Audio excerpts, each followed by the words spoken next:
Hello, my name is John Bauguess. For 50 years I have been a photojournalist and fine art photographer. I grew up in the small town of Dexter, Oregon, where I live today.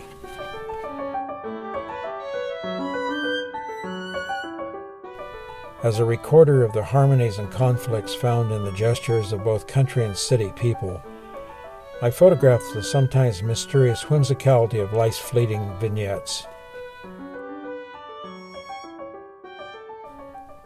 When you're standing in a place like Grand Central Terminal, you hear the thousands of footsteps, and it creates a kind of a natural rhythm that becomes very similar to things you hear in nature, such as water moving across rocks and boulders, and you get into kind of a state of mind that separates you from maybe the entire city, but you focus on a certain aspect of it.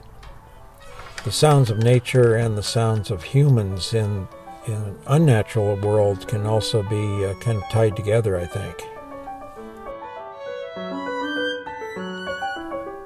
I think my style is dependent upon my being an independent photographer, separate from people dictating to me what my style should be.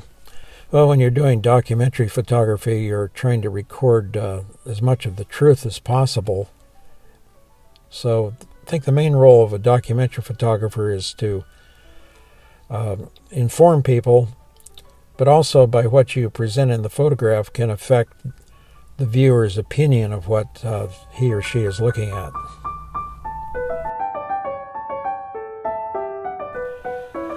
My more serious documentary work, mostly self-funded, includes stories and essays about the deplorable living conditions of migrant farm workers and people without addresses that depicted the courage of homeless people, including a mother who made certain that her 14-year-old son continued practicing the cello that he lugged around from shelter to shelter.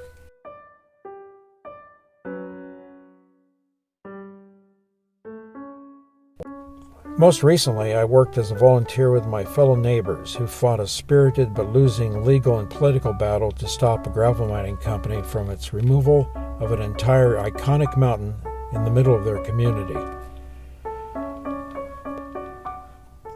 Although Parvin Butte continues to be eradicated, the effort to save it remains in people's hearts and minds and in photographs.